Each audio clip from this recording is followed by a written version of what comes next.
Hello everyone and welcome to the St Edmund's Chamber at Endeavour House for the Joint Overview and Scrutiny Committee on the 13th of April 2026. I'll first go through some domestic arrangements. We don't have any members of the public here today, so could everyone turn off their mobile phones or make them silent, make laptops quiet? Then we'll be using e-voting. I'm sure you're all logged on to the modern.gov app. If there's a fire alarm, please exit by the fire exit. Make your way to the assembly point at the Ipswich Town football ground. Follow the signs to the fire exit. Please do not enter the atrium. If you're in the atrium at the time of the alarm, please follow the nearest sign to the fire exit. Use the stairs and not the lifts, and do not enter the building until you're told it's safe to do so. I'll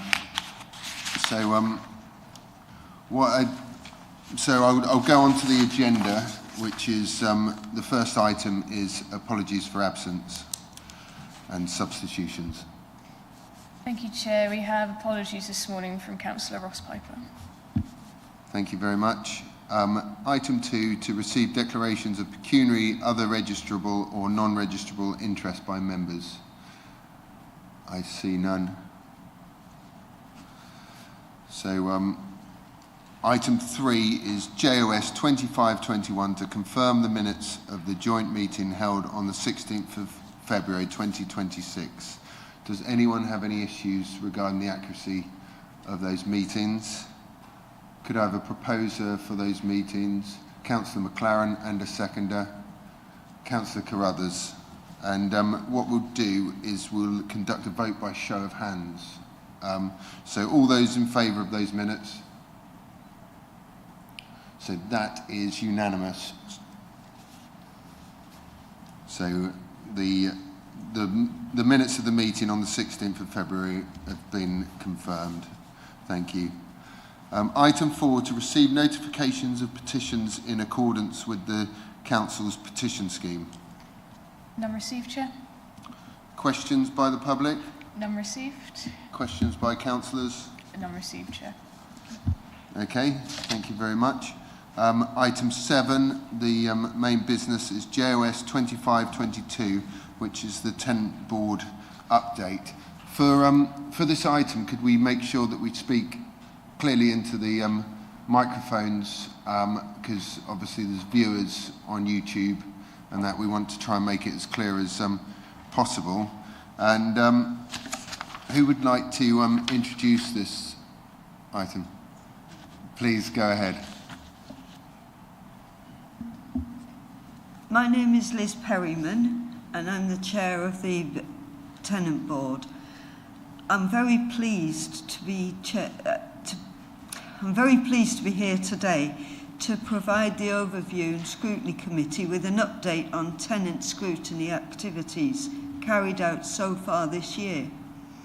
This is also an opportunity to enable the Tenant Board to showcase what has been achieved by the scrutiny work they have directed, and to evidence that the recommendations have been listed and acted upon, showing the committee that tenants have effectively influenced our landlord services. Over the past 4 years, we've seen a great deal of positive change that has genuinely improved the experience of tenants. These improvements haven't happened by accident. They're the result of sustained effort, collaboration, and a real commitment to listening and acting on what tenants have said matters most. This scrutiny project builds on that progress. It continues to give us a stronger, more structured way to examine what's working, challenge what isn't, and make sure our voices continue to shape the services that we rely on. We are not just maintaining momentum, we are strengthening it and ensuring that the progress we've made becomes the foundation for even better services for all tenants in the years ahead. The report outlines the scrutiny project on communication, which, as you can see, has a range of recommendations which will improve our service to our tenants, as well as ensure our staff are equipped to deliver an excellent service. The report also provides an update on the antisocial behaviour and complaint scrutiny, recommendations and how we have progressed with these. The appendices show how the outputs of the communication scrutiny project and a list of recommendations, as well as the updates from previous scrutiny projects. The Tenant Board would welcome any feedback from the Overview and Scrutiny Committee before we start our project looking at voids, and ask that it provides assurance to tenants that tenant influence has been considered and acted upon throughout our most recent scrutiny project. Thank you. Thank you, Liz. Sorry. Oh, yeah, please go ahead. Shall we do the introductions quickly now before it gets too late? We'll just go down the line. We've got 6 people here, and we'll do the introductions, then we'll come into you, if that's okay. Yeah. Thank you. So we've already heard from Liz Perryman, the chair of the Tenant Scrutiny Board. So if we could move right. And hello, I'm Vicky Freer. I'm Tenant Insight and Improvement Manager.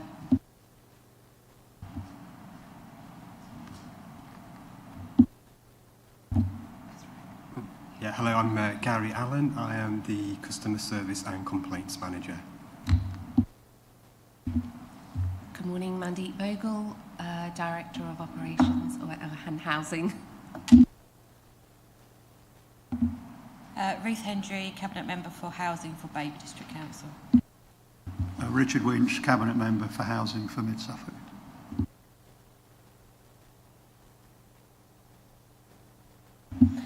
Thank you. I'm just going to quickly run through a short presentation, just sort of pulling out some of the key findings from the Communication Scrutiny Project. So, I'm not sure it's very fancy. Is it this button, Claire? Sorry, this one. Yeah. So, just wanted to highlight really the aims of the project, which you can see up here, was to understand the ability to resolve at first point of contact and reduce the need for double handling, therefore improving the customer experience. To understand how excellent customer service is defined, recorded and good practice is implemented. To improve the service that our tenants receive when contacting us as their landlord, and to understand where we might and can improve internal communication. So with this project, I've gone too far. So we recruited 20 participants to be involved in this project. One of the things you will start to see as projects start coming further is more information around tenant demographics. We really try to ensure when we engage with tenants that we're getting a really representative group of our overall tenant base. So within the report itself, and I've pulled out here the slide, we've been given a breakdown as to what those tenant demographics look like against the 20 that were involved, against the overall tenant population. So, with regards to the Overview and Scrutiny Project itself, the 20 participants were recruited through an online newsletter. The Tenant Board really wanted to try a different level of scrutiny this time around. In the past, the previous 2 scrutiny projects, there were in-person workshops as well as online scrutiny, or ability to online scrutinise. This time around, we just completed an online project just to see if we could really engage with some of those audiences that we've struggled to kind of engage with before. We had 20 people come forward. The 20 people were then split into 5 groups. Each group received a telephone transcript, an email transcript, a live chat transcript, and a complaint along with the response that we issued. Each group had a different set of those. We really wanted individuals to give us feedback on what they were looking at, but also consider their own experiences when contacting us through any of those channels. So when the feedback came back to us in the tenant engagement team, one of the things we've done is really look at the themes that emerge within all the feedback that and all the comments that we get back. So there were 6 themes that really came through, as you can see on the board. So listens and acts, callback and follow-up, repairs and maintenance, internal communication, accessibility and vulnerability, and stigma. So with that, you can see in the middle column the kind of findings that back those themes up, and then the suggested improvements. Just wanted to highlight also that they're not just looking at kind of issues, they are also recognising strengths as well. So within the telephone transcripts and their own experiences, they feel that we're polite and helpful, and that next steps are explained. Email, that there's concise answers when resolving queries. Live chat, that the process explanations when agents engage.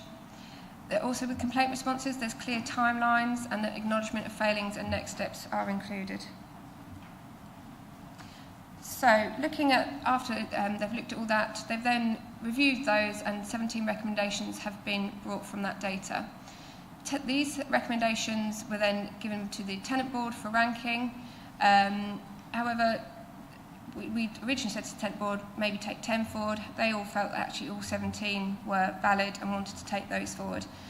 You can see there, Tenant Board, out of the 17, 16 of these have been approved by the customer experience and wider housing teams, and therefore a detailed action plan has now been developed. That's a working plan, that's not set in stone, it's something that we're working together on constantly. And the one recommendation I think is mentioned within the report, the one that wasn't taken forward around repairs, is simply because the job management system, we feel that it's covering kind of the recommendation that had been brought forward. Oh, I was doing so well, and I skipped 2. As all the other previous scrutiny reports, just wanted to let you know that we will also be putting this action plan into Pentana. That helps us to really see the action owners and also keep on track for completion date. The Tenant Board will continue to receive updates quarterly to see that traction is being made on the recommendations. Overview and scrutiny will continue to receive these bi-annually, and then Tenant Board obviously will continue to review satisfaction in these areas through their regular satisfaction meetings. Liz touched upon within her speech some of the work that we've gone or has happened within the last 4 years, so I just wanted to pick that out a bit more. So some of the things that we're seeing that's really helping to contribute to higher satisfaction scores. So work in progress, so that's the number of outstanding repairs in the system. This time last year, there were 1,288 jobs within the WIP, as it's called. We've seen a 41.5% reduction in those to this time this year, and there's now 758. And we're seeing that within the comments made on our satisfaction surveys, our quarterly perception surveys. A lot of the comments we were receiving around outstanding repairs, we're really seeing that reduction now as a result of that, and that's evidence there. Our complaints responded to in time. If you look at the data we submitted as part of our 23-24 TSM submission to the regulator, our complaint handling and responding to in time was really quite low. We were at 35.7 for Babergh and 13.5% for mid. However, 24-25, we went up to 56.3 for mid and 88.9 for Babergh. We're just obviously finished the latest financial year, so we'll be closing complaints and looking at those. But with the continuous improvement and the traction that we have put into that area, but also the monitoring, so the complaints task force are monitoring that regularly, we should be seeing low, mid 90s, if not a bit higher, for our 25-26 submission. And also we're seeing within the listens and acts and kept informed part of the perception survey, we have seen an increase year on year, and I think hopefully that will be the same for this year as well. With regards to Stop Social Housing Stigma, I think the committee are aware we are part of the Stop the Social Housing Stigma campaign, and we're working very hard, and we have an action plan to look at how we can really reduce stigma. Things like offering appointments out of the hours of 9 to 5 where possible, recognising that tenants just aren't at home ready for us to arrive at their property when it suits us. So there's a lot of work that's been going on within that space. And then lastly, knowing our customers and how they wish to communicate with us. I'm going to just move on to the next slide. Some of the committee may be aware we've been running a project for the last 6 to 8 months, really trying to understand more about our tenants, really capturing kind of their vulnerabilities or any communication needs they might have with us. So we are now at 83% complete data for Babergh and 86 complete tenant data for Mid-Suffolk. Back in September, it was more around 27% for Babergh and 25% for Mid-Suffolk. So we've jumped massively over the last 6 months in collecting that data. Part of that data is understanding those communication needs. So, for example, we've got tenants now who have told us of language requirements that we may not have been aware of before. We've also got tenants that have told us they require things like large print when we send them letters. And this time, well, the first time this year with our rent letter, we actually honoured that because we knew that. So we sent out letters in large print. The top 3 language translations, we were able to honour those and complete those this year as well. But we're also now understanding how tenants might be struggling to access services. So we've got tenants, for example, that have told us they're non-verbal. So simply saying to them, call into our customer services line to report a repair, things like that, it's not easy for them to do. So we're now starting to understand that journey for them and what support we can put into place. I think that is it from me. Thank you. Thank you very much. That was great. 2 good introductions there. So we'll go to questions where the committee will ask questions on the papers. Just before we start, I'd quite like to so the papers are available on the Babergh and Mid-Suffolk website. We use CRM a lot. The call. I didn't write down exactly what it was, but just at the start, could you explain the CRM and total mobile, what that refers to? Because I think if anybody's looking at those papers at home, that would probably help quite a lot. Thank you. Yes, of course. So CRM is Customer Relationship Module. It's basically when a customer calls in to the customer services helpline or makes any contact with us. It's a module within our housing system where we record that contact. So we can say it raises a date and a time that the tenant may have called in, or we have called the tenant, or an email has been received, or a visit has taken place. So it helps you to track, if you like, that contact, so that then when a customer calls into the customer services helpline, or I shouldn't call it a helpline, should I? Calls the customer services team, then whoever picks the phone up can track and see what's been followed and spoken about before. Total Mobile is our new job management system for repairs. So that went live July time, so that's simply how we manage the repairs internally. It's a much better system than what we had before, so when a tenant calls in, we're able to offer them an appointment there and then, whereas beforehand they used to have to wait for one of our staff to call them back and offer an appointment. The job management system has an ability to text a tenant now, so we will text them confirmation of the appointment when the appointment is made. We text them the day before to remind them that we're coming, and I think we text them when we're on the way as well. And we also conduct a satisfaction survey through that. So when the operative leaves, the tenant receives a text message to rate their experience with us.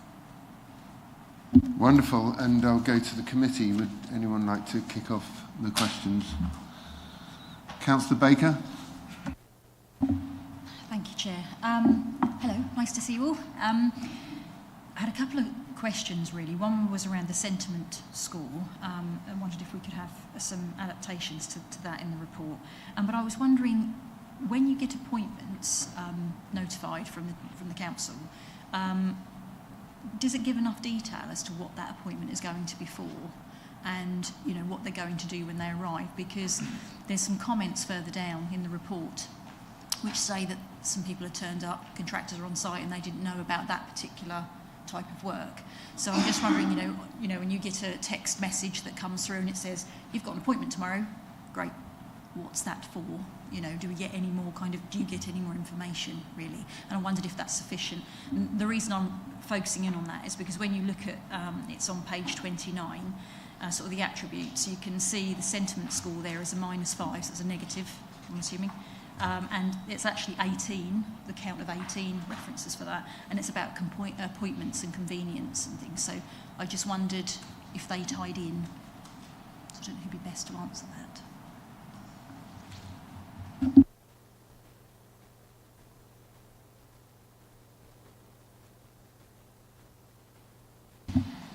I'm going to take away the question about the detail within a text message, because if I'm honest, I've not seen one. Have you received? Yes. Yes. Oh, Liz, do you know? I'm only going on personal experience. Yes, you get a text message, but before that, you sometimes get a phone call and say, I'm coming for this. Then you get the text reminder. But it doesn't tell you on the text reminder what it's for, but you'd had the phone call beforehand. So generally you would know that what they're doing and what they're coming for. The contractor or whoever is coming to do the job would generally ring you first to say, we're coming on whatever day, do you remember you'd booked for this? That's usually what it is. Just picking up on your points around sentiment analysis. So the graphs that are within the report on page 28 and 29, so they are feedback from our TSM survey, so our tenant satisfaction measure survey. So that's the perception survey we run quarterly. So we have Acuity that pull that survey for us. What they do within that survey is we have a couple of questions that are called open-ended questions. So that means a tenant can give a text response. Acuity then look at that text and then they put that next to a theme, which you can see here. So this is what that table is. It's the comments received within that survey rather than the communication scrutiny of the five themes of communication that they looked at. So what happens with sentiment analysis is Acuity will look at the numbers received. They'll pick out certain keywords, and that's what offers that kind of sentiment analysis. So if we find a tenant, for example, gives a experience where they feel they're frustrated, maybe because they've contacted us on numerous occasions and we've not got back to them, that obviously increases the level of dissatisfaction, and therefore that kind of analysis is then, does that make sense? So then we see that higher number. So the sentiment scores kind of help us to start seeing where those themes, again, are coming through. So for the scrutiny panel is that thing, it kind of brings it back to what their findings and we're seeing within the TSMs, you know, it sort of matches that up, really. That's great, it's really helpful to explain that. I just wondered if there is any scope moving forward. I know it's more sort of staffing hours. There will be, obviously there's people with different vulnerabilities and people have busy lives. When you get sort of the phone call, and you get different phone calls, and then you get a text message, having it in writing about what was in that phone call conversation, if there's an email or there's more information, I don't know if there's any way of us doing that, but I would really welcome it to be really firmed down so that everybody understands who's coming, what they're coming for. So I would welcome those sorts of changes, if that's possible. And then I had another thought, which has now left me, which I'll come back to. So I'll leave it to. Should we go to Councillor Patchett and then Councillor Jamieson? Yeah, so think about the CRM system then.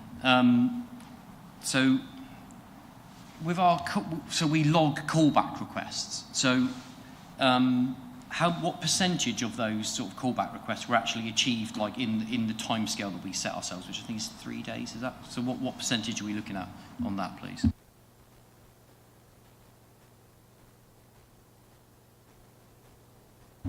I haven't got any exact figures. I think one of the things I would say is that we really, managers monitor kind of those dashboards to really make sure that contact is being made.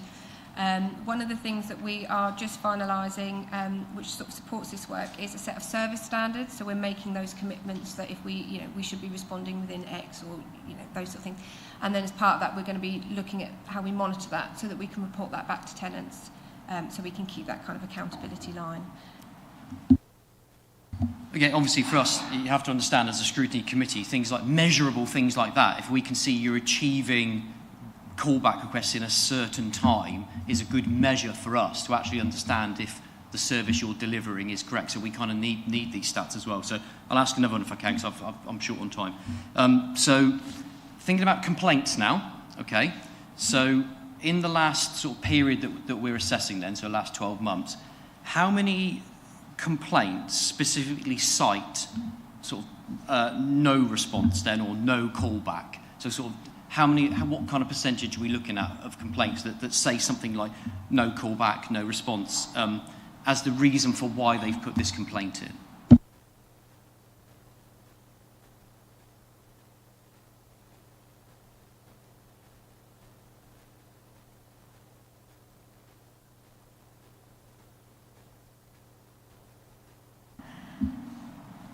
I believe the no response time was 17% for overall, which is pretty high really, because I would expect it to be a lot less, sorry. We are working on that, and that is where the CRM comes in, and there has been quite a number of complaints regarding you didn't call me back, and it is chased up straight away. But we shouldn't need to call back. It should be seen on the CRM. Oh, that hasn't been called back. Why not? You know, which we're actually scrutinising right. You know, now to sort of see what's going on and why they're not calling back. I think even 1% would be too high. It should be 0, but we're trying. No, thanks, Liz. And again, thank you for doing the job you're doing. So, so thinking about so when someone first contacts us to resolution, do we have an average amount of calls or emails or correspondence that gets them from sort of initial to resolution? Do we have like a statistic on that of average amount of contact that we have with a tenant, please? Thank you. So we'd call that first point of contact resolution within the customer contact centre. So we have had an ongoing project where we've been trying to improve the amount of communication that comes in that we resolve at the first point of contact. We're currently at 69% over the last quarter, and we will be reviewing that quarter by quarter.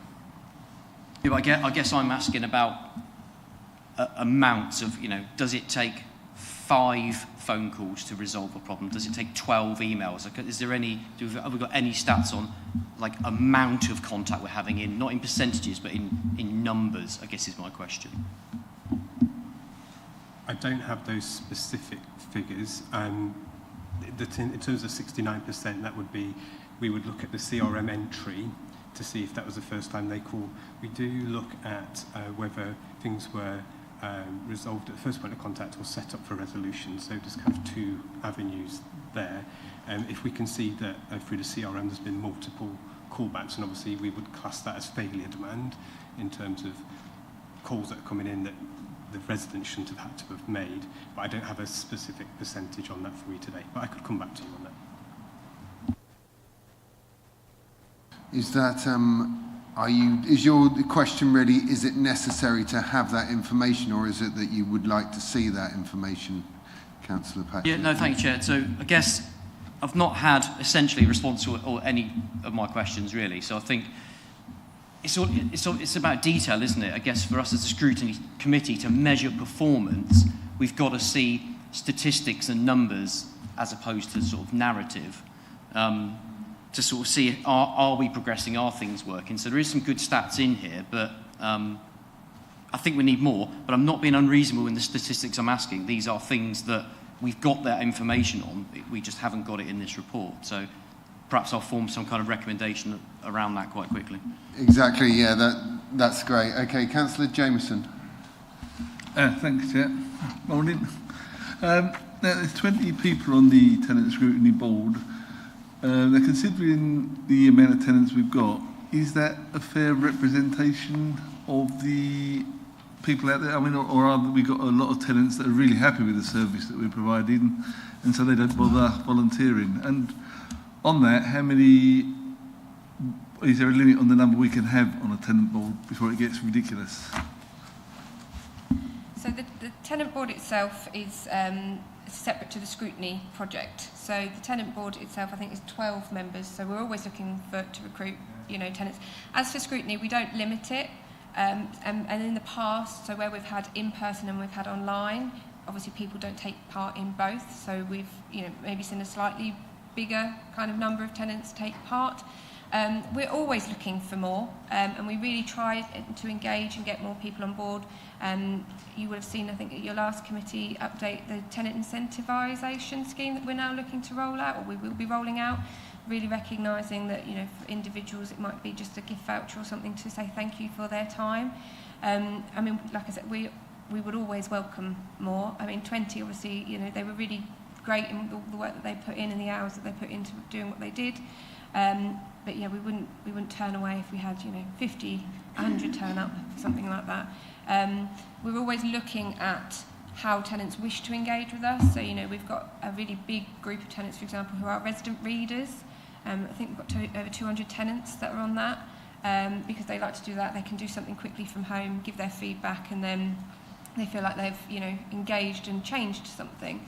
One of the things that we are picking up this year is the launch of an engagement kind of newsletter, so really trying to go back to those tenants that have given us their feedback. As you said, we listened kind of element, so it's really showing them kind of what their level of involvement has changed as a result, and as part of that we'll be looking to really spread that news to all our tenants in the hope that we can get more come forward. So really you're doing what you can with the numbers you have, right? And just the second question, and I don't know if Liz perhaps can answer it. You're reading this from transcripts, so particularly with telephone calls, is it possible to get a fair context of what's being said within telephone by reading? Someone might be saying, it's like on a telephone conversation, particularly, it could be misrepresented when it's written down. It's a good question. In terms of the transcripts, it's sometimes a little bit difficult to understand the natural flow of the conversation. It's only as good as how well the system interprets, the voice to text, basically. So there is some nuance in that. You are right. Overall, it gives a good sense of what the conversation was. But you're right in terms of, I think it mentions in the report around filler words and uses of ums and ers and things like that. The system will pick up every little sound. And our officers always have to strike the balance when it comes to these to conversations with residents, that they don't want to leave long gaps. They want to be actively listening to our residents on the phone. So it's important that they are making some noises so that the person at the other end understands that they're being listened to. So it's always a fine balance. And maybe sometimes the transcripts can be a little bit overzealous with what they capture. But overall, it gives a good sense of the conversation, I would say. So is there any way that the scrutiny board could sort of monitor these things, or some conversations or some interactions as they're happening?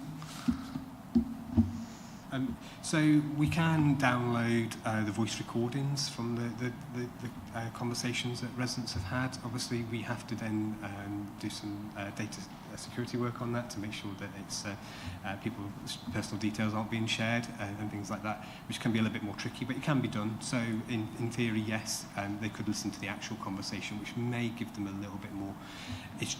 Obviously, one of our concerns was that residents know other residents, and even by voices sometimes you can recognise people. That's why we went down the transcript route, but there are some limitations with it, as you've rightly pointed out.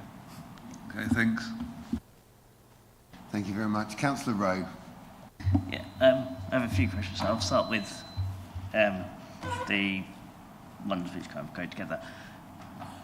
Previously, we've spoken about kind of people having the chance, when they have a contractor coming in, having a chance to see what the contractor's then sending on, to go, look, this is what we've done, to see whether that's matches up with the expectations of what work they wanted happening.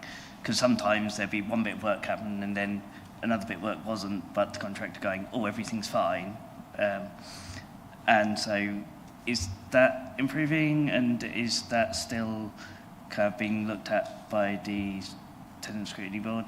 And also the stigma bit, I think it's come up before about contractors arriving kind of at times which don't suit people. So it's good that we're kind of improving on it, but there's a question of going, why are we still improving on it when it's been identified for quite a while?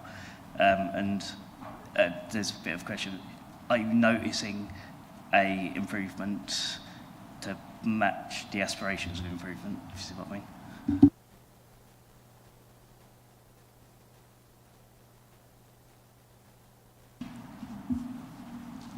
On your thing about the stigma thing, we aim for perfection, but we know we won't get it, but the aim is there.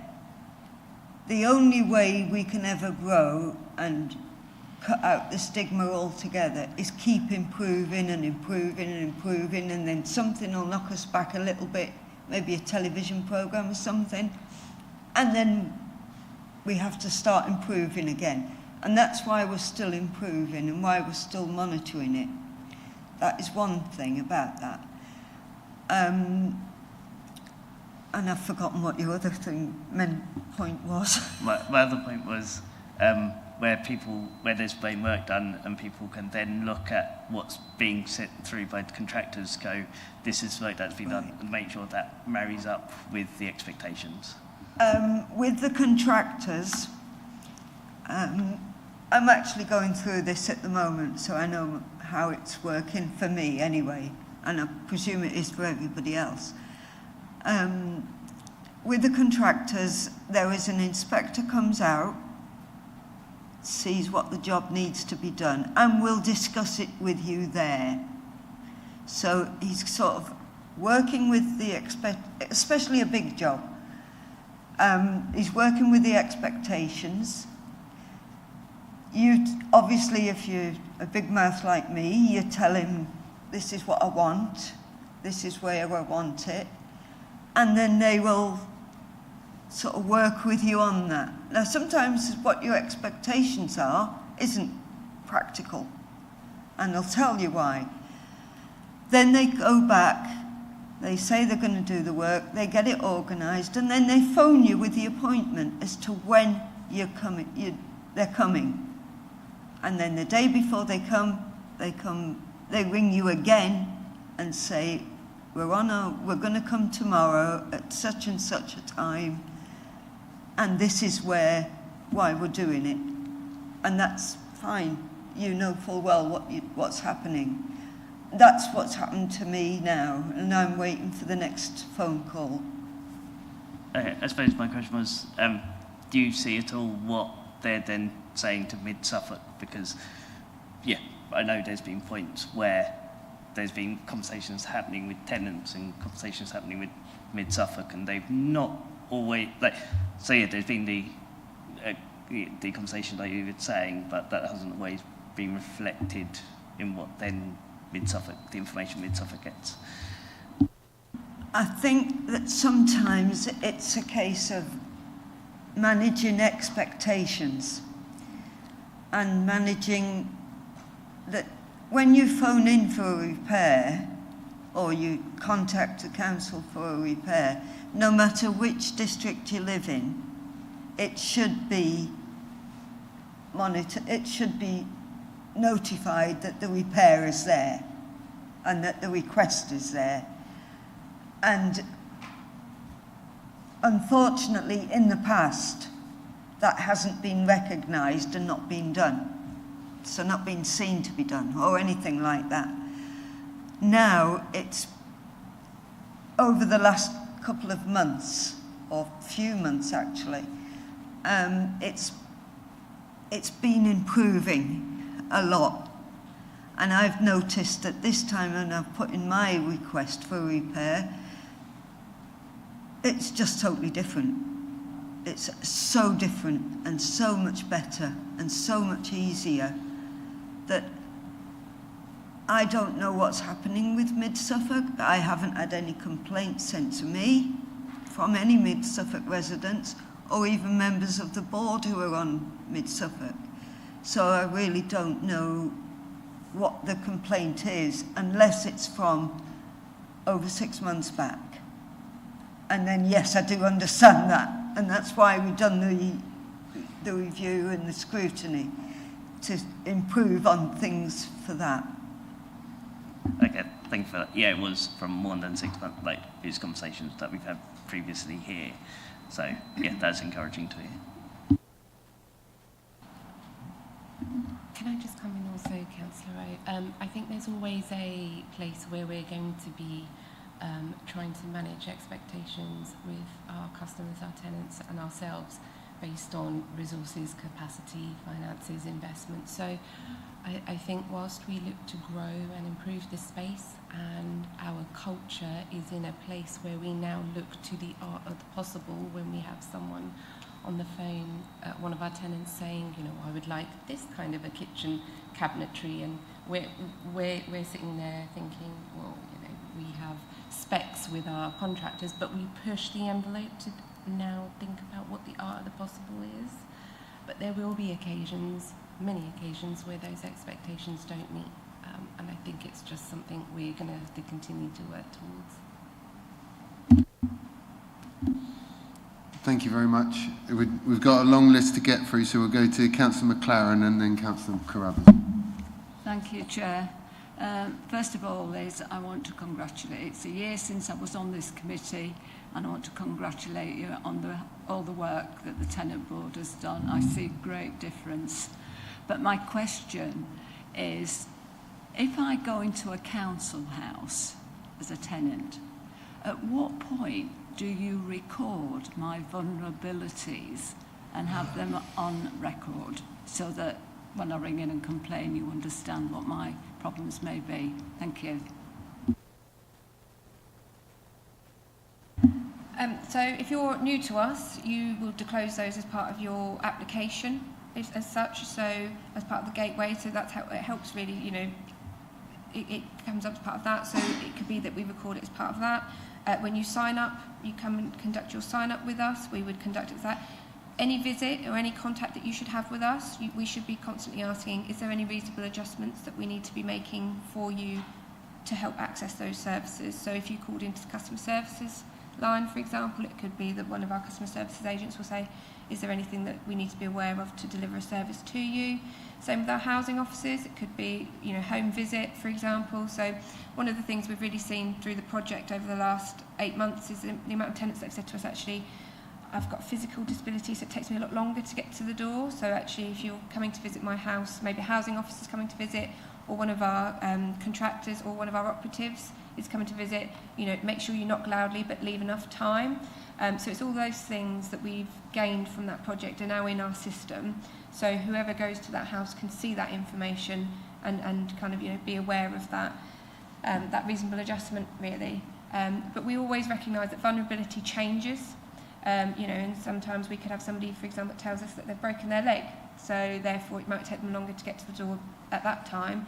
6 months later, you know, they could be absolutely fine, so therefore that vulnerability comes off, and that's why we're really creating this culture of everybody asking that all the time, not just say, as soon as you've made one, you know, you've come into us as a tenant, that's it, we don't ask again.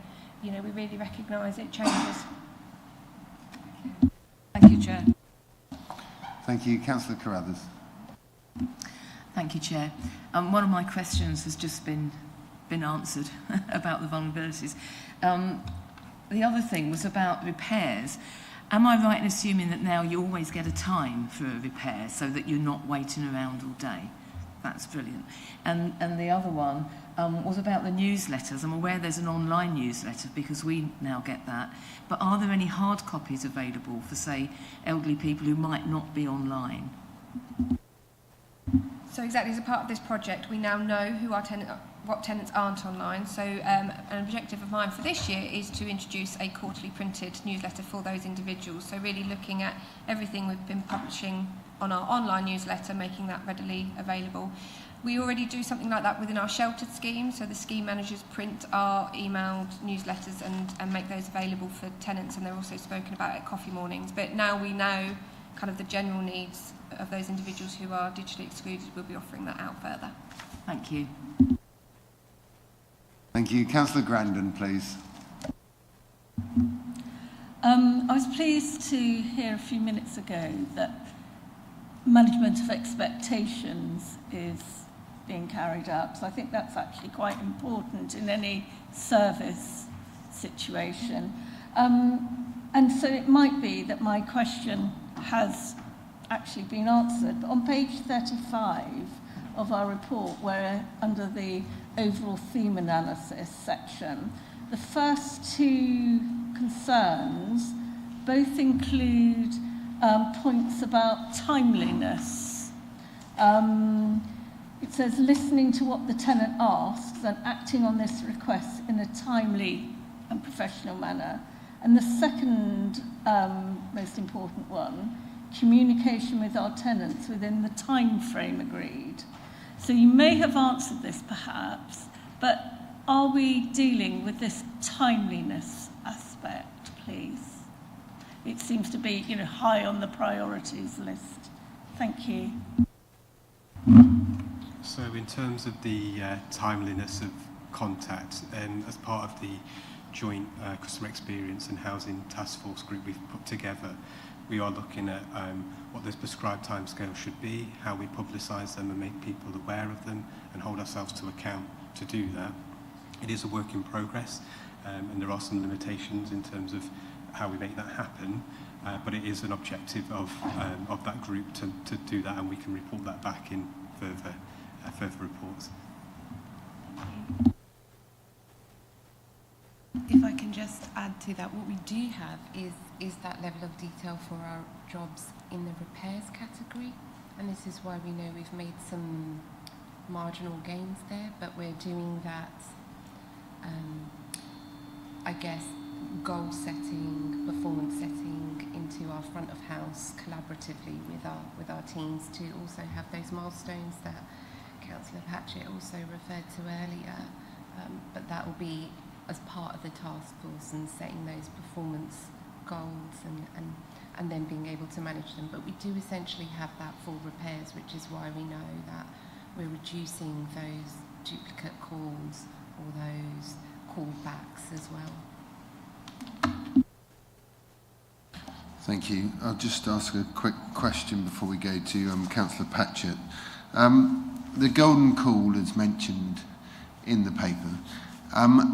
Was that recommended that we have a golden call from the tenant scrutiny, or is it in any way a sort of a reaction to a problem, or is it something we're just doing anyway? And then the second question is, have we taken any action as a result of like what's happened in a golden call? You can be quite vague with that. So the golden call is basically a mechanism that our management team will use when reviewing performance within the customer contact centre. So it's a way of us understanding how well each of our officers is doing. How it works essentially is a bunch of phone calls are downloaded. The officer will listen back to those calls themselves, and they will grade it themselves in the first instance to see how they felt they handled those calls on reflection, and make some pointers of their own. That's then reviewed with their manager, who will then go through that with them. And actually, the officers themselves tend to be a more harsh critic of their own work than what their manager would ever be. And I think that just speaks to the nature of the team. The tenant board recommended that emails form part of that process, as well as just the phone calls, and we felt that was a good recommendation. And so from this month, so from April, we are introducing that into that process. We'll also look at other mediums of contact, such as the live chat and things like that as well. So it's something that's been going on for years, but it's now been added to, if that makes sense. And in regards to the golden call, have we needed to look at behaviour in any way, or has it been an issue with that? No, there's been no major issues in terms of, there'll always be things that you can improve on, and I think that's just human nature, where you reflect on things and recognise that, oh, I could have done, maybe I should have said this, or I didn't ask this question, or something like that. We will review things like, oh, did they ask the question around vulnerability, for example? And it's human nature that every now and again someone's going to forget something that they should have asked. And if there were, common problems, if there was like a theme of problems, then we know, well, that's something we need to address with the whole team. Or if it was something at an individual level, then maybe we'd look at it in a bit more depth to understand, is there any training or development they need. But generally speaking, no issues on that front. Wonderful. We're just tweaking. Nobody's failed. Yeah, wonderful. Councillor Patchett, and then Councillor Scarr. Thank you, Chair. So just regards CRM and like escalations, how it escalates, is that an automatic process, or is that a manual process that an operator would do, please? So within customer services, what will happen is when that contact comes in, it's then logged on the CRM. It'll either be logged as escalated or resolved. It's a manual process that one of my team will have to select that drop down. If they escalate it, then they escalate it to a named individual within the relevant service. So say that was tenancy management or the rent officer, for example. And with regards to the capabilities of that system, can it close a case down when it's still got unresolved matters on it? So that's outstanding works, essentially. Can someone override that? Can someone mandronically close that down with things still sat on it? It's a manual process, so in theory, yes, they could, but it stays on there forever, so there'd be a record of it. So if someone did that, then they would see that it hadn't been resolved, if that makes sense. So I don't see how they would do that. But. If I can just add to that, Councillor Patrick, I think it's worth noting that we are working with a CRM system that doesn't fully serve easily or automate the kind of data that would be quite helpful to us, really. Some of the data like repeat callbacks, that sort of reporting we have to manually, or should I say the team have to manually extract. But what I can assure you is that when the CRM calls are logged to teams and individuals, we now have the relevant managers who are signed up to the right kind of culture and embedding the right kind of quality, that they are doing that audit manual checking in the absence of these reports that we can just kind of pull out. So we do have some of the audit checking going on by team leaders and also by our heads of service.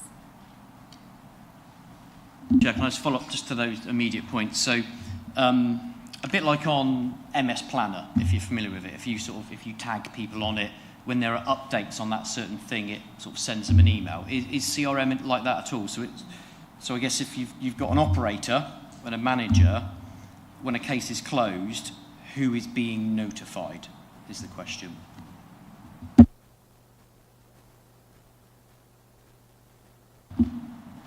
So if a CRM is allocated to you, I believe that you do get a notification to say that there are CRMs outstanding.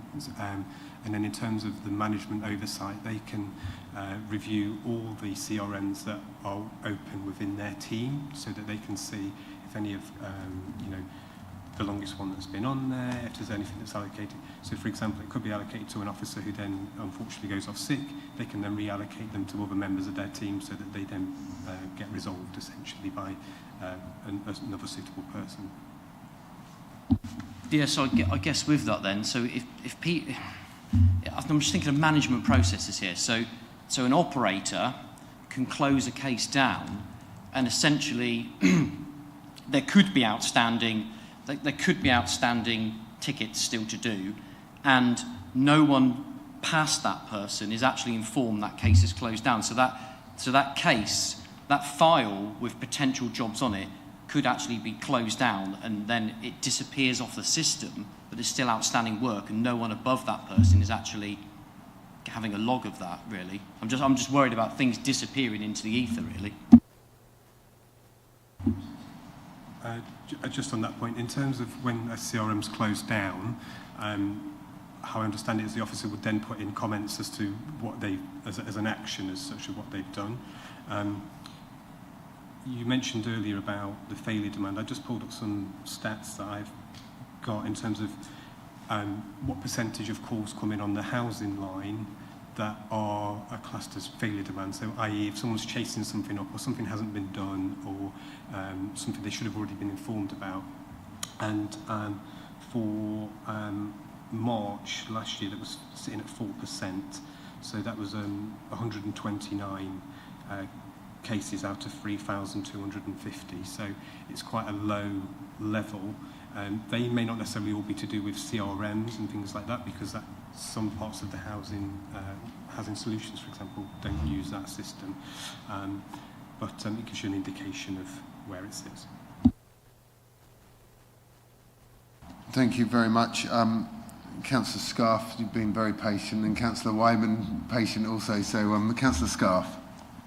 Thank you, Chair. Yeah, it's another question about vulnerabilities, really.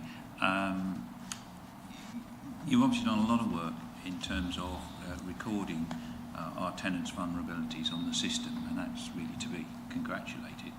But it is a sort of self-referral system in that they tell you what their vulnerabilities are. How do we deal with tenants who don't recognise that they've got a vulnerability, but they actually have got a vulnerability?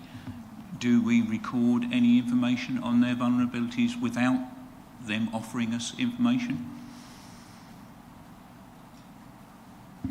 So at the moment, a lot of the work has been done around, obviously, tenants telling us information.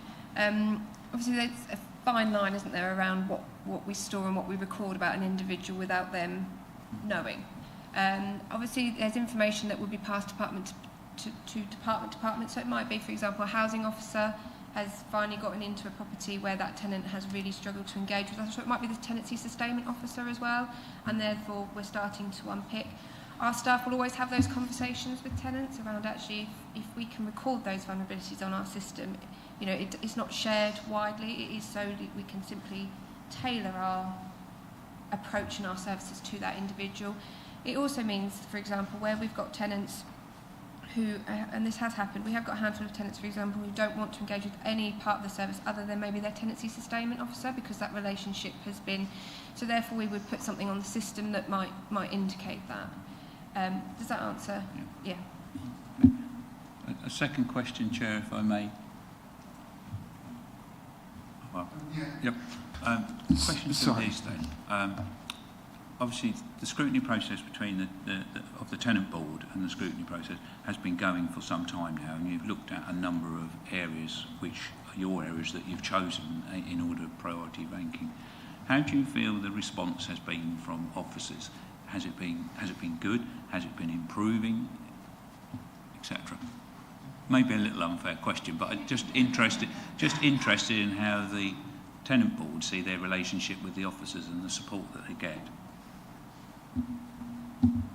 Up to 6-8 months ago, we weren't noticing that much difference. It was a little bit, but not very much.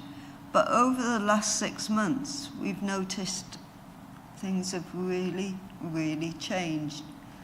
And I've even had tenants come to me and say, "Oh, Liz, that got organised quick, that got done quick," you know, and you kind of, we had a big introduction of new housing officers. That was a game changer, and that was 6 months ago. And I'm getting a lot of people who would rather not tell the council, but want to tell another tenant, "Oh, this has been done. Oh my God, that was quick." You know, that kind of thing. And I think their expectations now are more understanding than they were before. Before they didn't know what was going on. Where now they know more, and we're getting good feedback. Oh, some bad. You'll always get bad. That's fine. But we're getting some good feedback from people I don't expect. You know. Right, thank you very much. Councillor Wyman. Thank you, Chair. I'm a bit annoyed at Councillor Scarr for nicking half of my last question, actually. But going to your point, Liz, and also I couldn't agree more. And I think we should congratulate our housing team and also the cabinet members for supporting the housing officer drive, etc., because it has been transformation, and you can feel that across the whole district. So, fantastic. Two questions really. The first one is more sort of strategic, which is how do we feel that the survey of 46 volunteers and 20 participants is generally statistically valid for the conclusions that we're trying to draw? First question. Second question, I'll go together. And this is more ethereal, and it's a question to you, Liz. If you had one wish of the Director of Housing, what would it be? And what do you think, and based on that, what would have the most impact that would change the whole sort of communication issue that we face? Let's go with the first one. Shall I take the first one, Councillor? I think this is a really good starting position, and as we've gathered a lot more customer profiling data, we're getting even more in the know around the different diverse needs and demographics of our residents and our tenants. So our next, I guess, kind of action planning and focus, we can be a little bit more targeted around those seldom voices. We can be a little bit more targeted around age groups. We can be a bit more targeted with people or tenants who may be digitally excluded. And we can do some more of that proactive recruitment to bring those seldom voices in. So I think it worked for the time it worked, but strategically we need to be able to demonstrate that we're extrapolating information from across the board and not just from, like you mentioned, 20 out of 40 engaged residents.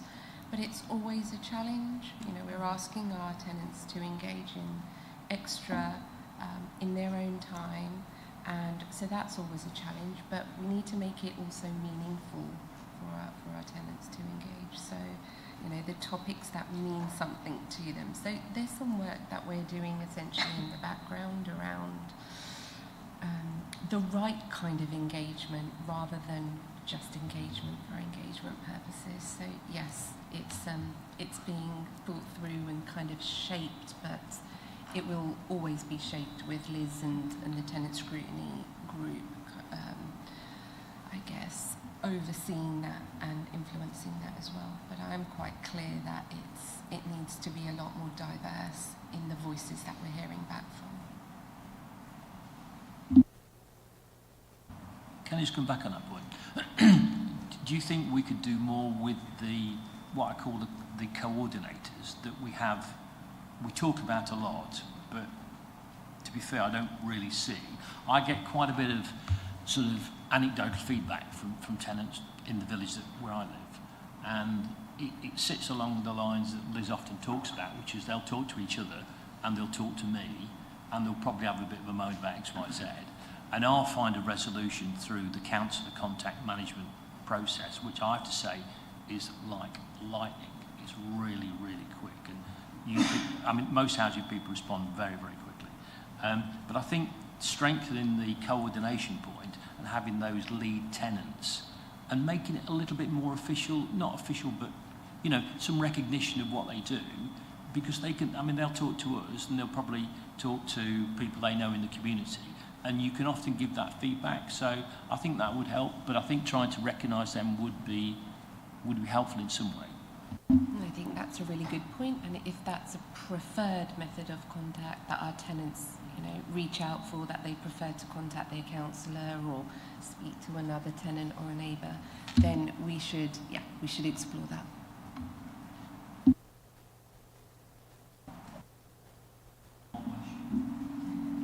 I think if there was one thing that I would like to see improvement on, would be the consultation between social services and the council for adaptations, because there are so many different loopholes that you have to go through.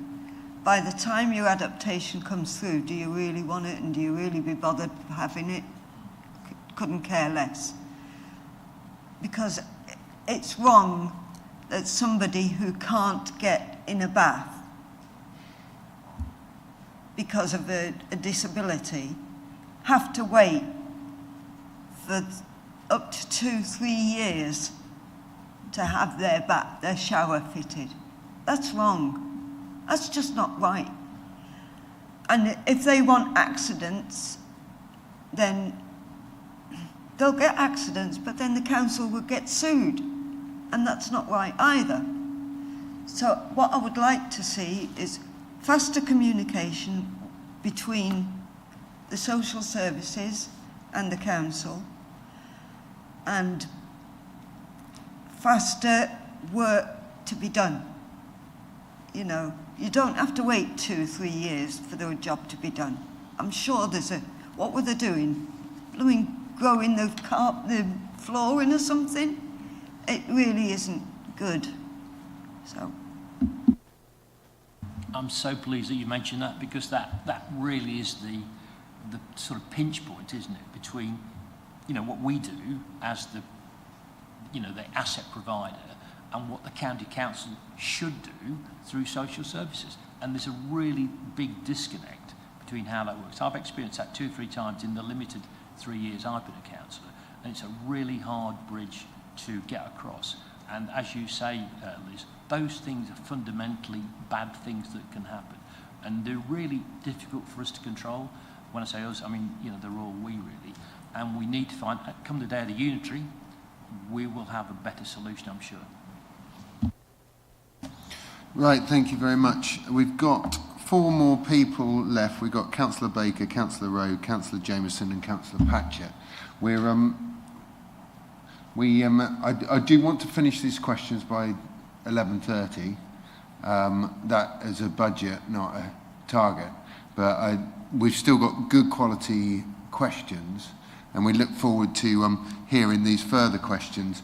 But if we could be as brief as possible to try and get through those, because I think everyone needs, I think an hour and a half or so of questions is enough for the panel there, and then we'll get on with the recommendations. But yeah, please, if we go to Councillor Baker for your questions. Thank you, Chair. 3, I'll try and be very quick. Coincidentally, I have actually just had an email in from a resident with a complaint who has vulnerabilities. It's not about repairs, it's about something else. I'd like to pick that up with someone, but you know, I don't get them direct very often, so that's coincidental.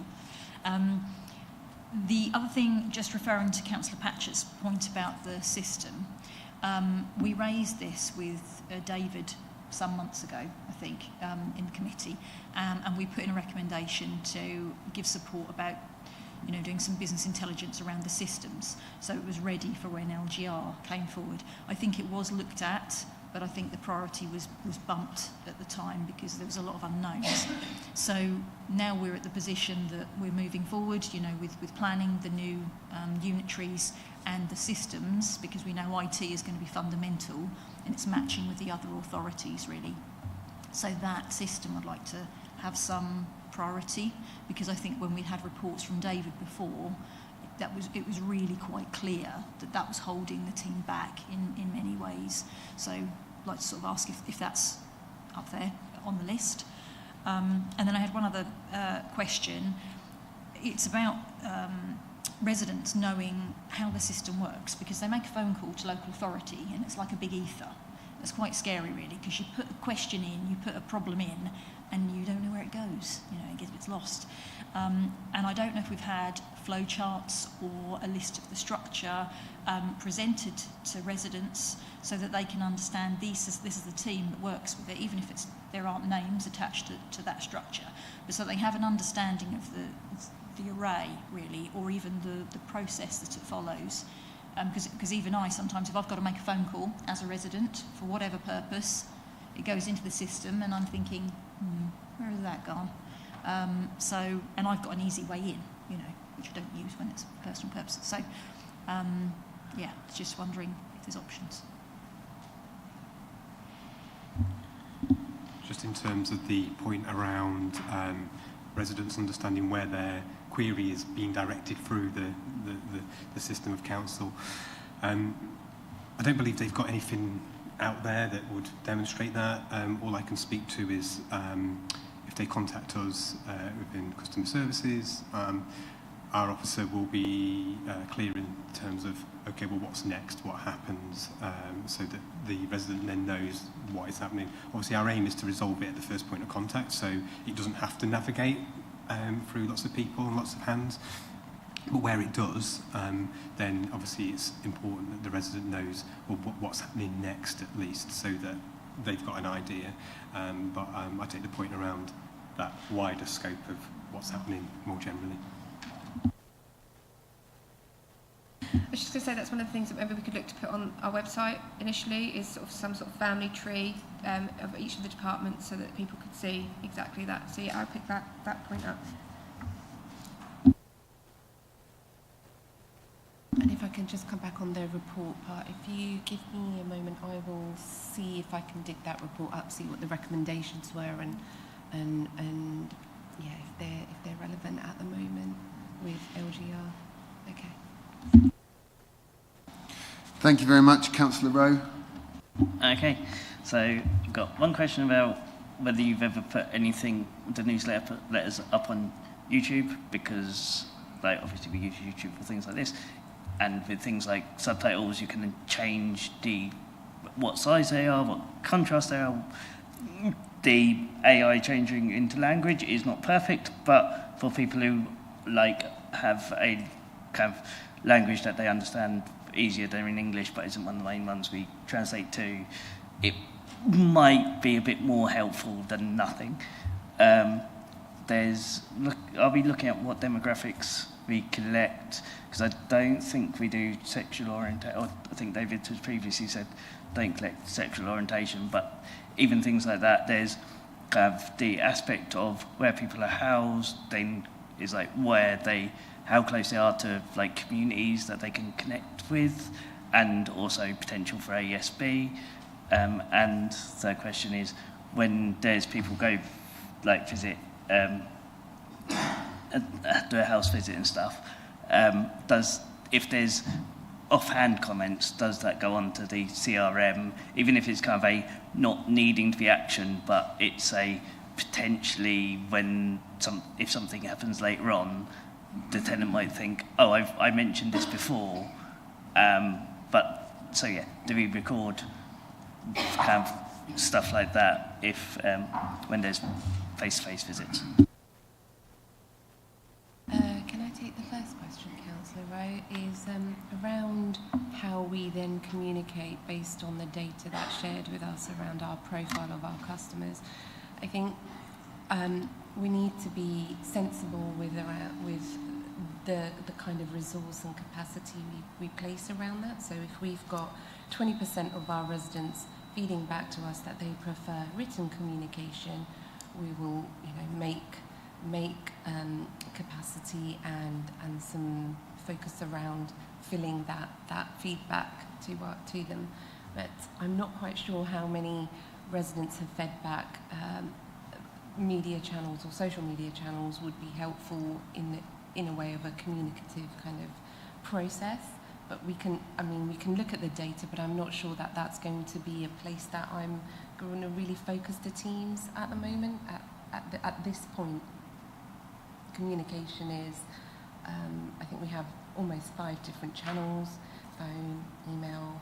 Those who are non-verbal, we use a lot of kind of live chat with.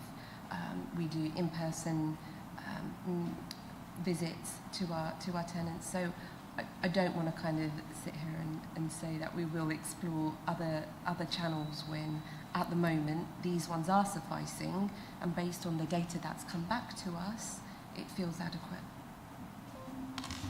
Okay, I just need to say about newsletters in large print, and so that's why I thought another way that covers that, but if it's not, you're not finding it needed, then fair enough. Thank you. Councillor Jameson. I had 3 questions, one's been answered. Okay, thank you. Councillor Patchett. Yeah, thanks, Chair. So I think... sorry. No. Oh, I was writing something down. I thought you said your question had been answered. Oh, sorry. I'm sorry, Councillor Patchett. I misheard. I was in the middle of... I'm writing things down for debate now at the same time as doing this question. So, Councillor Rowe hadn't finished, I didn't think. Right, okay. Sorry. I have 2 further questions which I'd had asked but waiting for answers. So I think you were asking around, do we record information like at visits and things like that, so if something was to come up. So, I mean, obviously with our CRM, yes, we'll have tenants phone in maybe and we will capture some further information, or if a housing officer visits the property, we might capture some more information. But we're very much around having that conversation with the tenant, around us capturing that and putting that into our system. We don't, we don't want to be storing information about individuals without them giving that kind of approval. And that's kind of really been the focus within the project, and it will be going forward, is having those honest conversations with individuals and saying, is that something you would like us to capture within our system so all staff are aware.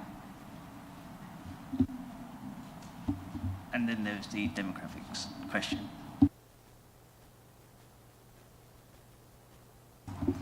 I was wondering whether we...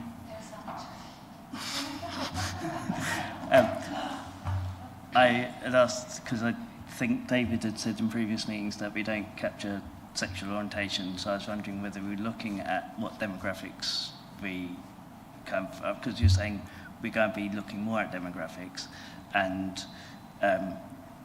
obviously different people take a different approach to this, but there is things like it will have a little bit of an impact because it'll be what communities they're connected to, as well as potential ASB and things like that across all sorts of different types of identities.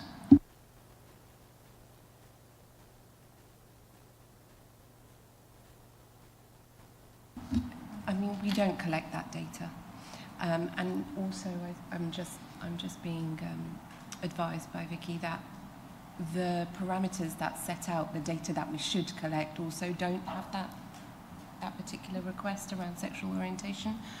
Whether or not there's value in us collecting that, I'm open to a conversation, but it's not something we collect at the moment. Okay, thanks. Right, thank you. Councillor Jameson. Excuse me, can I just make a comment? Yes, of course. With regards to the tenant board, and I can only speak for the tenant board,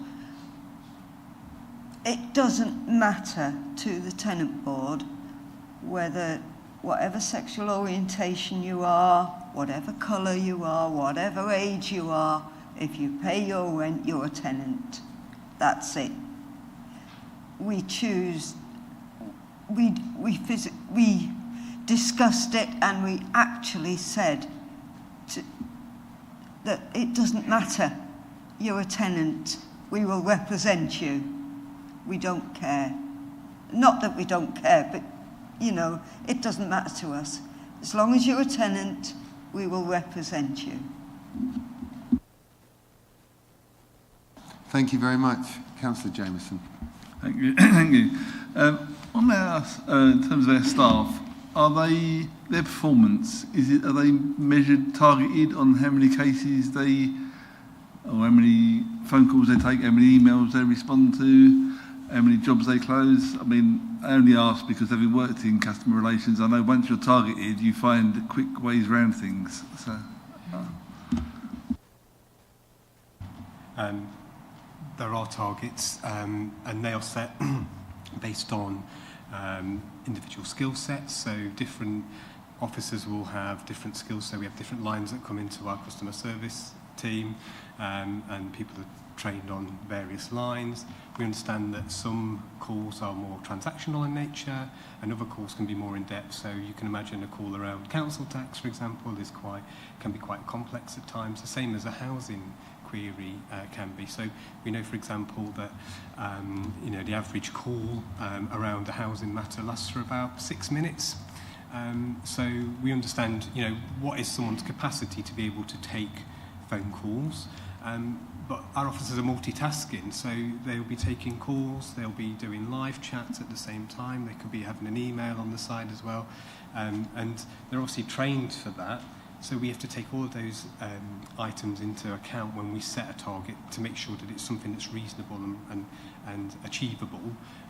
There's no point setting something that is unobtainable, but equally we need to measure performance to ensure that people are you know, answering as many queries as they can throughout the day, because ultimately residents expect to be able to get through to us quickly and get their query answered quickly. So it's a fine balance between the two, and they're obviously monitored on a regular basis within the team. So is there then room for them to close cases or dump cases elsewhere just to get to their targets before they should? No, generally speaking, the cases that we will be raising, obviously if we can resolve them at the first point of contact, then they'll get closed at that point because they've been resolved. Anything else will then be escalated, and that would be escalated to members of the housing team from our customer experience team. So in that sense, it would make no difference in terms of their targets, whether they escalated it or closed it. Obviously, they're trained to resolve as many as they can at the first point of contact, but there's no advantage from closing cases in that sense. We're looking at, you know, the amount of emails that have been sent, and we will quality monitor those as well. So if someone was to close something or end a call abruptly or something like that, you know, that gets picked up in the quality monitoring and would be a conversation as part of a one-to-one. So there's no real room to be able to do that, if that makes sense. And the staff, are they based here or are they based at home? Their contracted base is in our Stowmarket office, right. Stowmarket Customer Access Point. Okay, thanks. Thank you. And finally, Councillor Patcher, I feel like you're working on a recommendation. Sorry? Yeah. So if you could get the information you need for the recommendation, then I can... Yeah. And ask the question, and then we'll have a break. Thank you, Chair. So try and be succinct. Never happens. So a lot of our issues, it seems, on this are behavioural driven, because the system doesn't appear to have hard controls in it or sequencing. So a lot of the failings that we've got in communication, the stigma that's been mentioned in it, not calling back, lack of apathy, it seems behavioural driven, which would be, and because we don't have these hard controls, that means if you call the call centre, you're going to get a different response depending on who picks up the phone or who picks up the email. These must be questions, Councillor Patcher. It is a question. So we can do this in the next in the debate. This question. Yeah. Okay. Sorry. What are we doing with regards to training to try and improve this behaviour with our staff? Because it seems like a lot of this is not the system; it's the staff. So in terms of you mentioned there about people might get a different response depending on who they speak to within customer services. So one of the things that we've been actively working on over the past few months is process mapping every single process within our customer service team from an end-to-end point, so where it enters into customer services and then where it then goes through into the housing team. From doing that, we've developed these process maps, which essentially can be also used as training tools for our existing staff, but also new staff as well, so that essentially whoever you spoke to would follow the same process. We are, however, mindful that people's circumstances don't always fit neatly into boxes, so therefore you have to have a bit of a bespoke approach depending on that person's needs. However, that process mapping should ensure that, generally speaking, people are going down the same route depending on whoever they spoke to. Councillor Winch, would you like to I add just wanted to something? make a general observation about the scrutiny process for this paper, and that is I'm not 100% clear whether we're scrutinising the customer service department or whether we're scrutinising what the tenant board have brought to us that they want us to do.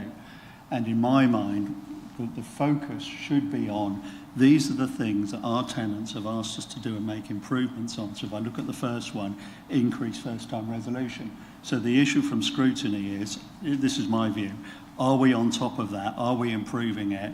What would make that happen so that we meet the needs of the tenants? Some of the questions are all valid, but I sort of feel we're opening up the scope to be anything about customer services. And what I would like the group to be doing is making sure we are delivering for the work that's being done by this team. Thank you very much, and that's really useful in going into the debate and looking at recommendations. So I'm going to say we'll stop for a break now. We'll aim for 5 minutes. I'm not going to just start it up if people aren't back after 5 minutes, but it's quite a quick sort of break, nip out, coffee and whatever. And then, and then we'll start off with the debate after that. Thank you.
Hi, welcome back.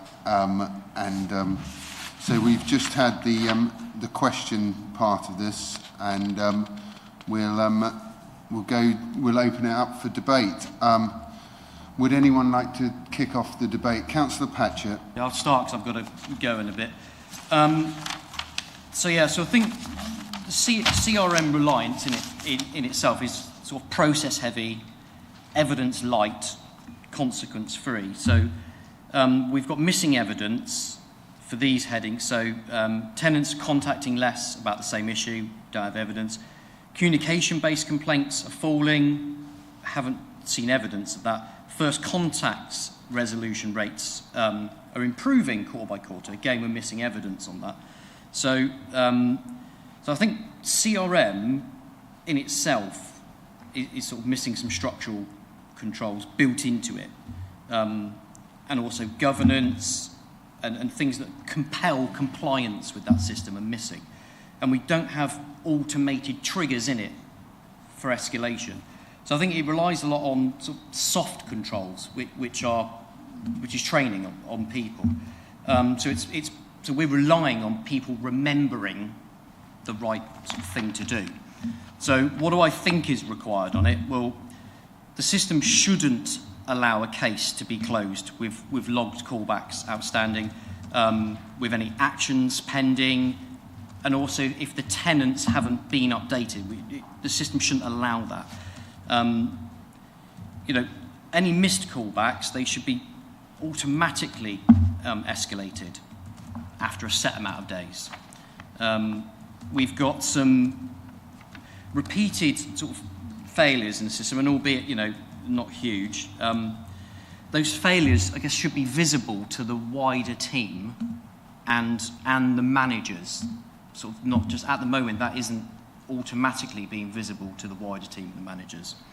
I think we should have, a named officer, and that officer should be visible to the tenants and the managers, and it should auto reassign if that person is absent, sort of on leave or long-term sick, auto reassignment. Hard controls, systematic controls, sequencing will stop complaints. If the system has a sequence that they follow through, people aren't sort of going off their own sort of judgment and knowledge, because you could have a very inexperienced person. I think for me, the forced sequencing, hard controls will stop the complaints, and that's just my thoughts on this one. Thanks. The Interim Director for Housing. So we will never fully stop complaints. I just want to make that clear. With the system that we have, there is some tolerable measure that I would accept or expect as failure demand, and 4% is well within my tolerable measure. So for what the system is able to do at the moment, I have to accept that as a risk, and for me that's a low enough risk. With the additional improvements that the Tenant Scrutiny Group are recommending, we've seen some gains with failure demand go down, but 4% for me in the month of March, where we had over 3,000 calls and just over 100 of them were repeat calls. For me, Councillor Patchett, that's a tolerable risk. So, really, my view of this, I like this meeting. I like to look at this, because I think the Tenant Scrutiny Board is some of the best work we do as a council. It's it's driving lots of change in something that's a really difficult thing to get behind. It's so hard to get people to cooperate and turn that into meaningful change. And we have got to the point now where we're tweaking and we're moving down more and more precisely, more and more towards the things that happen less, but we want to make better, like especially with vulnerabilities and things like that. And the way we're moving forward with that, we will be able to pick up those things that are very rare vulnerabilities and things like that, and just make it work so much better. It's a shame Liz Perryman has had to go away, but she was here for the questions, which was the important thing.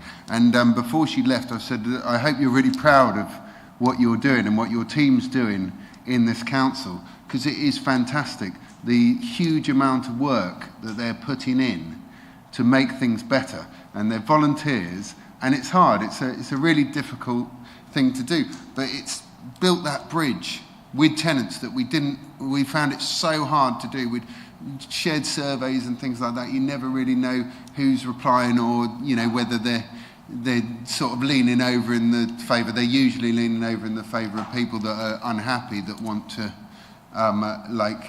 let us know about things. But we've got such a great access to what's going on now. It's amazing. I'm really pleased that that's happening, and it's exactly how we should be doing things. I think with when we're looking at statistics of how things are going, it is very difficult to capture with a small pool of information exactly what's going on. And also you manage expectation, and perception is a really big part of whether you're doing a good job or not, because at the end of the day we have to do what we need to do with what we've got, and there's no other way of doing it. We can't just keep putting money into things. We can't just have two people doing one person's job. We've got to make it work as sort of a business. So I just think this is a really good thing that's happening here. It's really successful. I love how enthusiastic the Tenant Scrutiny Board are about things, and how much they're willing to make things better. It's really good. I don't have any recommendations. I'll go to the floor. Councillor Rowe, I think, was before Councillor McLaren. A recommendation would be, firstly, to recognise the work of the Tenancy Board, kind of reflecting everything you just said, and also as demographics have been talked about, I'd like to recommend that there's more strands included in the demographic data, because I am worried that there's things that potentially will be missed, or there's potential value to looking at more strands than we currently do. And there was something else, but I can't remember what it was quite at this Would you like me to come back after Councillor McLaren? If I remember it. Stick your hand up if you want to come back. Okay. Councillor I remember about the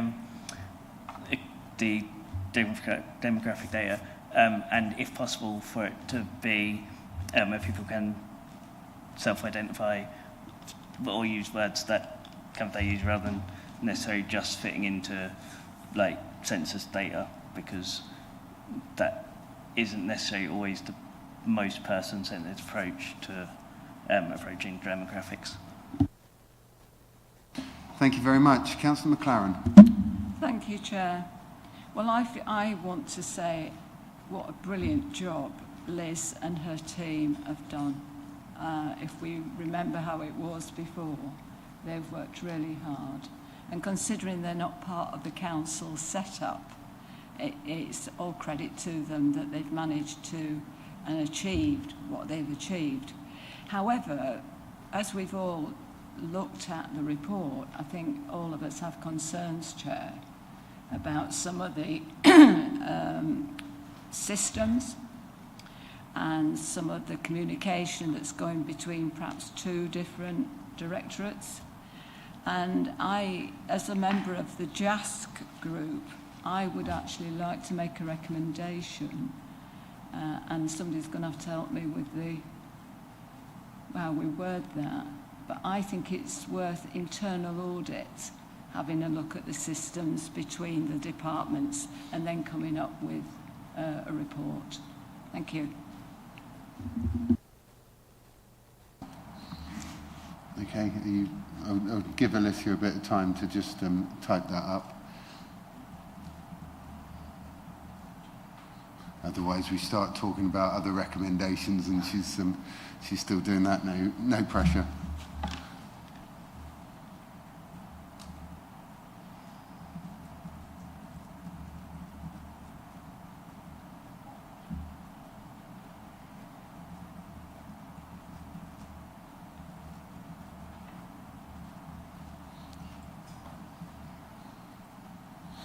Okay, Councillor Wyman.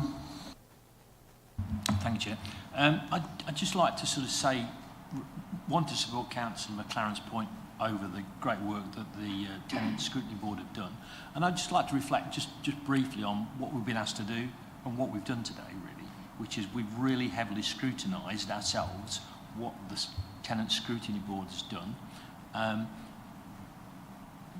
I think sometimes, because we've been doing this for 2 years now, we've almost got raised expectations about how it should work. And of course, there has to be progress, but we have to recognise the fact that there is a lot more going off within our housing department than just what we're talking about today. So some of the demands we'd like to see, sometimes we've got to wait perhaps a little bit longer and give our colleagues a little bit more time to make sure that they can deliver these things properly. So I think all in all, a great set of results. I think we've done a great job. And you know, 10 out of 10 for Liz for doing a fantastic job with the Tenant Scrutiny Board. It would be nice to see more people involved in that, and I think they can drive that themselves, as opposed to relying on our own officers, etc., to push that process on. But all in all, I think they've done a great job. Right, thank you very much. Councillor Scarf. Yes, thank you, Chair. Yeah, I mean, I would agree. I mean, it's really about the journey from where we were to where we are now, and even where we know from the information that's in this report where we go next. And I think that's the really crucial thing. I think the sad thing for me about it is I would love to see this report in another couple of years' time and see how things have improved, because I know that they will have improved, but of course we won't be here then. But the important thing, so far as I'm concerned, is that we set up the process so that the inheritor council, the new unitary, and they may well have exactly the same system as we've got. They may have a totally different system because there'll be two councils merging. But the thrust of where we're going with this is not lost, and it's captured by the new unitary. And we learn from our partners in the new unitary, and they learn from us, and that we improve the process even further. So it'd be fascinating really to see where this goes in the future. And LGR is an enormous opportunity, but it's also an enormous threat when you merge different systems and different organisations. So I think that's the one thing I would take away from this. I think that's a really good point, and I think with high standards, it's always harder for the new ones to go back and not stop doing it than it is to encourage them to start doing it. And I think, yeah, that puts us in a good place. So all's not lost necessarily from LGR, but yeah, I think it will be a lot harder not to do things as locally as we do things at Mid Suffolk. I saw a hand up. Was it Councillor Baker? Yes, thank you. Yeah, absolutely agree with Councillor Scarf. We need to put our best foot forward, if you like, with LGR, and so all the best things that you've got, really sort of push those forward and get to a position. So that's what we're kind of aiming for. We just mentioned about that structure, so I don't know if that needs to be in a recommendation, or if that's just work that's sent away, but I think you plan to have that on your list, so there is some visual representation of what the wider team looks like for residents to access. And then about when they are communicated, having something in writing about who they're expecting, because there'll be some residents, although they may get a phone call, this may be difficult for them to absorb. They may well have relatives that come round and then see a letter in the post, oh mum, you've got so-and-so coming round to do this on this day, and I think that it's just helping all avenues. So whether we could get some written thing going to people, I know it's more resources, could that be considered, written notification of certain repairs, certain visits?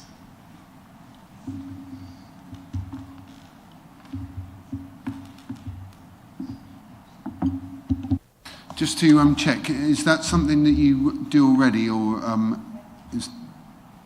Forget to do that. It is something that we're doing already, but we can fine-tune that as we get more of that profiling data on. Yeah, we'll take that. Thank you very much. Any further points for debate? Right, okay, that's great. So we'll just go through the recommendations, please. Just hear them all out. Thank you, Chair. So I have 3 recommendations. Just on that last one, Councillor Baker, since it's something that the officers already do, I think it might be best placed as just feedback that they take away to fine-tune a system that's already in place, if that makes sense. But we can keep It's up to you, Councillor Baker. You can still propose it if you want to. What's helpful to call out is it's happening for residents who are potentially vulnerable or have additional needs. It's not kind of a generic letter that goes out to everyone ahead of a repair. I mean, I think they get a call, but the letter or that additional contact is for those who are more vulnerable and present with more complex needs. Thank you. I mean, it's a really good point, and it's good that that's already in place for those. But I think there are people that, as we said earlier, who wouldn't necessarily identify themselves as vulnerable, and therefore, things change very quickly for people in their lifestyle. So, for me personally, it's a routine process. So there are no gaps, there are no holes, there's nothing dropped. And I know it's resources, but I would very much welcome a written confirmation, because you see it happen in the communities, a sort of a standard. Okay, yeah, that's great. So are you able to capture that? So you want me to write that as an official recommendation? I think I would now, yeah, just because to make sure that we're not missing those that do become vulnerable, or that wouldn't class themselves as vulnerable and wouldn't hit some of those markers, because I've had an email in today and that person isn't identified as vulnerable, yet they are. So it's things change for people, so a standard communication, I think, written confirmation. And I forget, and they might miss my phone, I might miss a phone call, I might miss a voicemail, I think it's important that they have it written. Yep. And is that written notice for just repairs or any kind of contact? I would say visits to the home, potentially, but that's got to be to the discretion of the team, really. They know what they're dealing with, so I would say.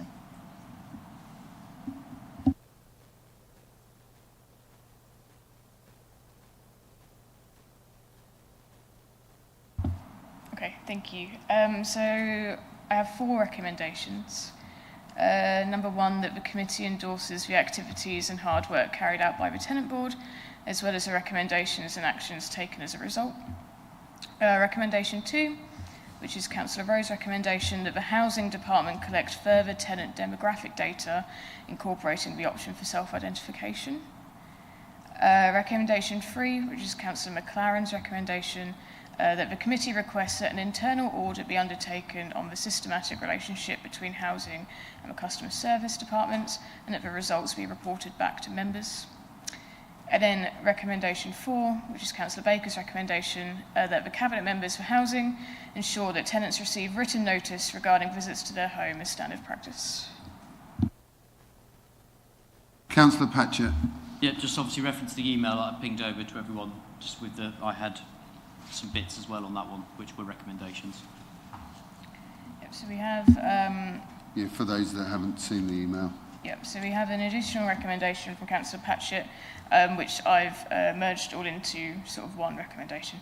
So I've put that the committee receives further information on the percentage of callbacks logged on the CRM that are achieved within our timescales, how many complaints cited no response or no callback as a cause for raising a complaint, as well as information on the average number of calls or emails required before a complaint reaches resolution.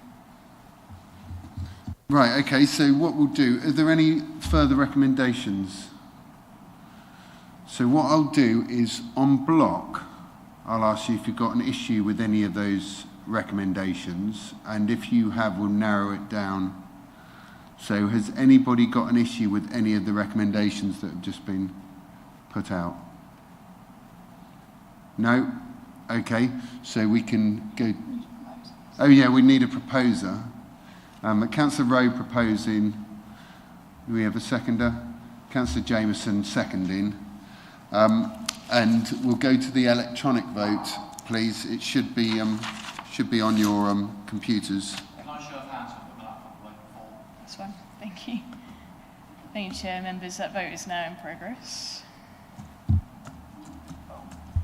Hang on, no it's not. I just pressed stop. 1 second. It's all right, I haven't even looked. Took one vote. That's all. 1 second. That should now be restarted, sorry.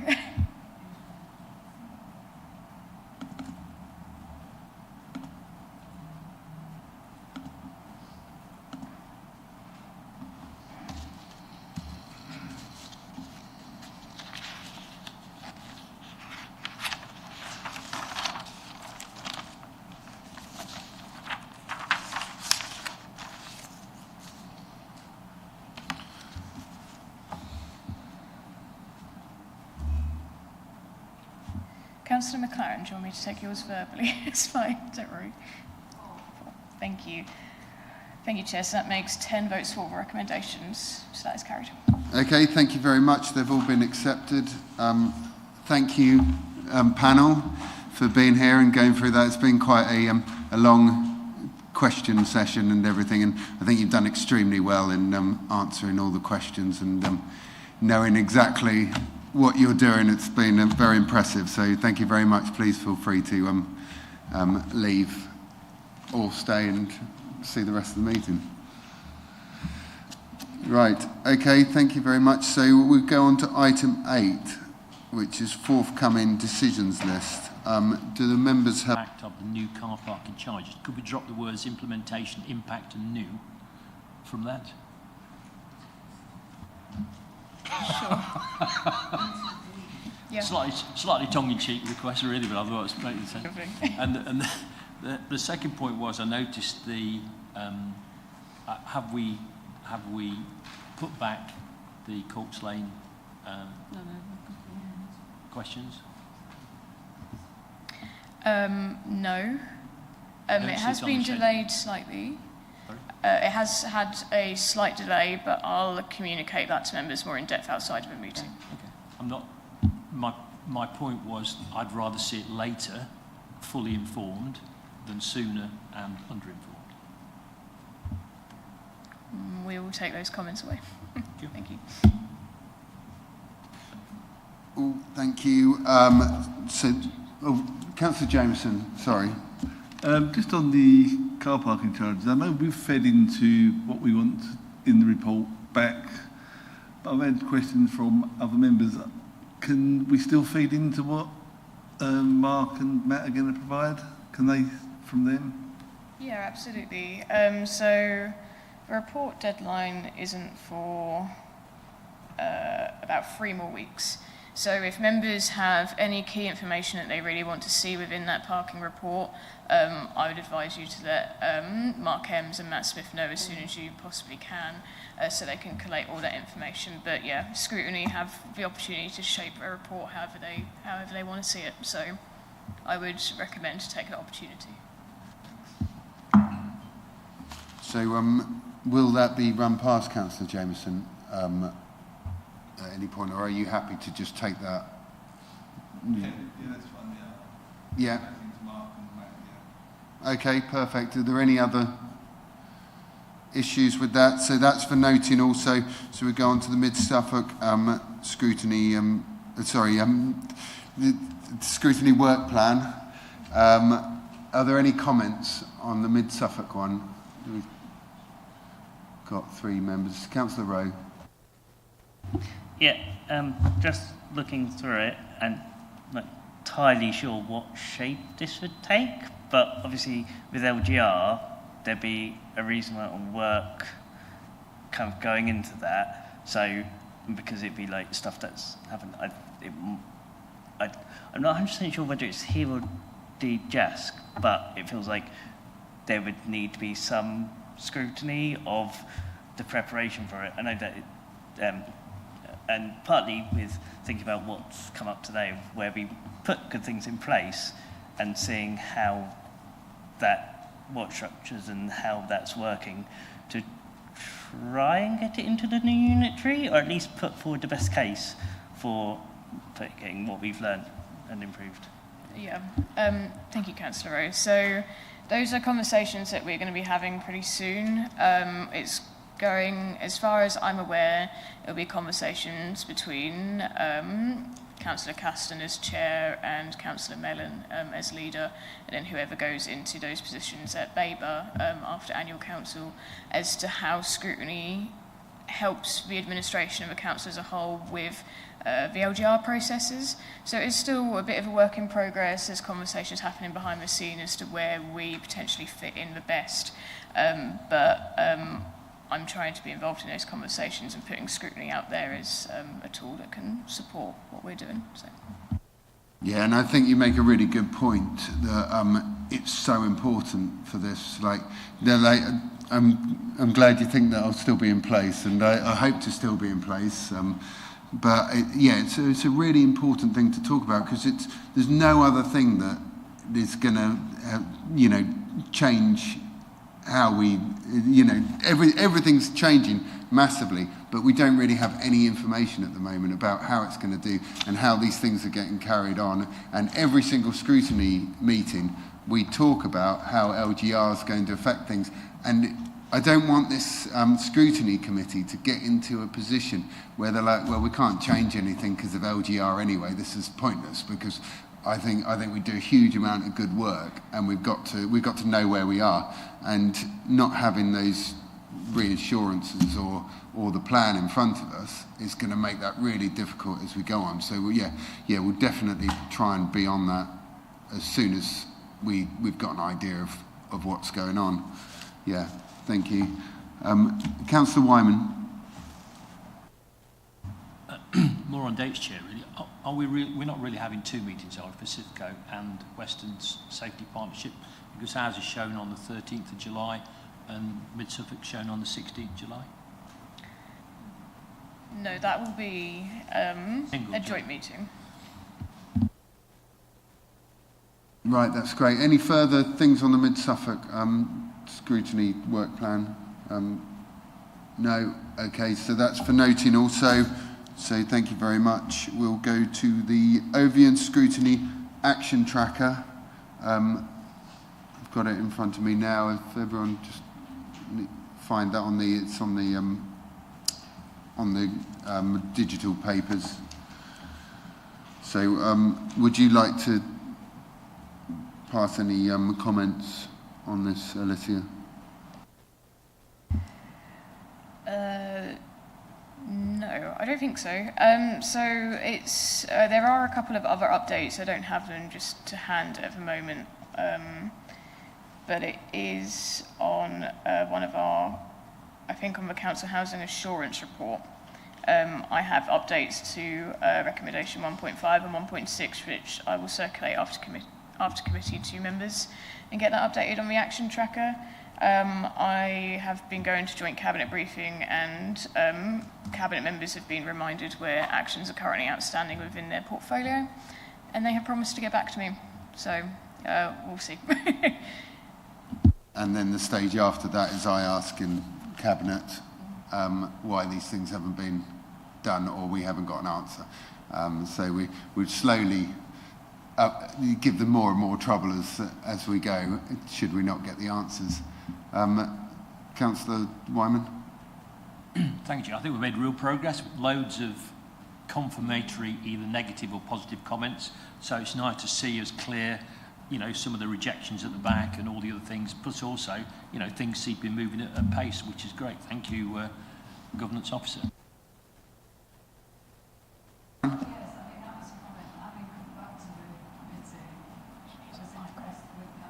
Can you mic, please? Having come back to the committee after a year, that impressed me actually when I went through the action, because at one point we weren't achieving a lot, so there's a lot of commitment by everybody to achieve that, so well done. And that's definitely well done, Alicia, because she's doing all this. She's working so hard to make that the best that it can possibly be. And I do think it works probably better than anyone else's scrutiny committee. The way she does it is fantastic. It's just always developing, and she never stops working towards getting the best action tracker we can possibly get. So that's great. Councillor McLaren? Can I just make it's not related to that, but can I just make another comment about when I read through the minutes that we had today, and I was at the meeting, I don't know why I noticed it. I think if we're talking about joint meetings, I think proposers and seconders should actually represent both councils instead of having two members of the same council approve joint minutes. I think where there's an option, I'll try and endeavour to split it between the two. I think that'd be useful, just to balance it. I usually just go for chronological hand up order, so I'll try and if they go up pretty much together, I'll choose the other council. Thank you very much. Any further comments? That's for noting also, and that concludes the meeting. Thank you very much at 12:25. The next meeting of Babergh Overview and Scrutiny Committee will be on Monday the 18th of May here at 10 o'clock. The next meeting of the Joint Overview and Scrutiny Committee will be the 15th of June at 10 o'clock in the Frink Room.